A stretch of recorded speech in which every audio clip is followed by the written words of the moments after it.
میری کئی سالوں کی نمازیں اور روزے قضا ہیں تو ان کو ادا کرنے کا کیا طریقہ ہے؟ کئی سالوں کی نمازیں اور روزے ادا کر لیں، یہ طریقہ ہے، یہی طریقہ ہے، اس کے علاوہ اور کوئی طریقہ؟ جتنے سالوں کی نمازیں ہیں اتنے سالوں کی نمازیں پڑھیں۔ نماز پڑھنے کا طریقہ یہ ہوگا کہ جب آپ فجر پڑھ رہے ہیں تو آپ یہ نیت کریں گے کہ میرے ذمے فجر کی جتنی نمازیں قضا ہیں ان میں جو نماز سب سے پہلے نمبر پہ آتی ہے میں وہ پڑھ رہا ہوں یا پڑھ رہی ہوں، ٹھیک ہے نا؟ تو وہ آپ یہ نیت کریں۔ ظہر جب پڑھیں تو آپ کہیں میرے ذمے ظہر کی جتنی نمازیں قضا ہیں ان میں جو سب سے پہلی نماز ہے میں وہ پڑھ رہا ہوں۔ جب بھی نیت ہوگی تو یہی ہوگی۔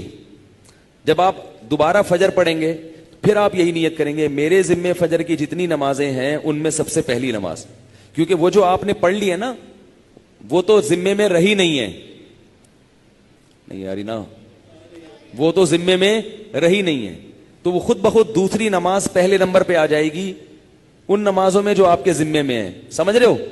اسی طرح آپ ایک ڈائری میں نوٹ کر لیں کہ کتنے سال کی نمازیں، اندازہ ہی ہوگا، یقین تو نہیں ہو سکتا، کتنی سال کی فجر ہے۔ بعض لوگ فجر کم پڑھتے ہیں ظہر زیادہ پڑھتے ہیں تو وہ ظہر کم رکھیں فجر زیادہ رکھیں، ٹھیک ہے نا؟ تو جمعے کتنے آئے ہیں یہ سارا حساب کر کے ایک اندازہ ہی ہوگا، اس کا یقین نہیں ہو سکتا، تو اندازے سے کر لیں اور جتنی جتنی نمازیں پڑھتے جائیں ڈائری میں سے وہ کاٹتے جائیں۔ بعض لوگ ڈائری کا نظام نہیں رکھتے، حافظے پر اعتماد کرتے ہیں، وہ ساری زندگی کنفیوز رہتے ہیں، پڑھتے رہتے ہیں، ان کو یہ نہیں پتا چلتا کہ ہوئی ہے کہ نہیں ہوئی ہے۔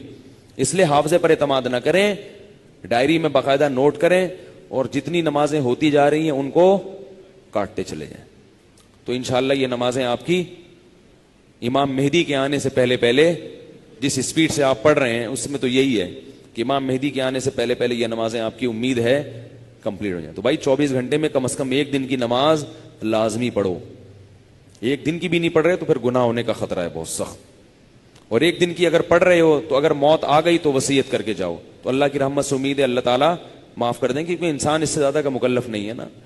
اب ایک دن میں 5 نمازیں فرض بھی پڑھنی ہے، پھر قضا بھی پڑھنی ہے، تو اور بھی تو کام کرنے ہیں نا۔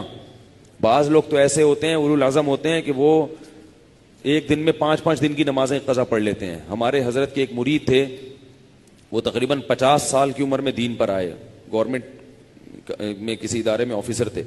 50 سال کی عمر میں جب آئے ہیں تو ایسا انقلاب آیا ان میں کہ انہوں نے 50 سال کی عمر میں عالم بھی بنے، وہ حافظ بھی بنے، اور میرا خیال ہے کتنے 60 40 50 سال کی قضائے عمری انہوں نے ایک سال میں نمٹا لی۔ ہم جب بھی جاتے تھے ہر وقت نماز پڑھ رہے ہوتے تھے یا تلاوت کر رہے ہوتے تھے اور مدرسے میں پڑھ بھی رہے ہوتے تھے، ایسا ٹائم کو مینج کیا انہوں نے۔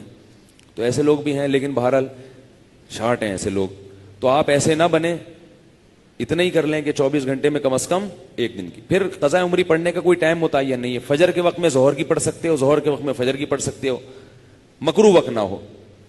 مکروہ وقت جو سورج نکلتے ہوئے، زوال کے وقت اور سورج غروب ہوتے ہوئے، فجر کے بعد بھی پڑھ سکتے ہیں، عصر کے بعد بھی پڑھ سکتے ہیں قضا، فجر اور عصر کے بعد نوافل تو نہیں پڑھ سکتے مگر قضاء عمری پڑھ سکتے ہو۔ وتر بھی پڑھنے پڑیں گے، احناف کے ہاں وتر کی نماز کیا ہے؟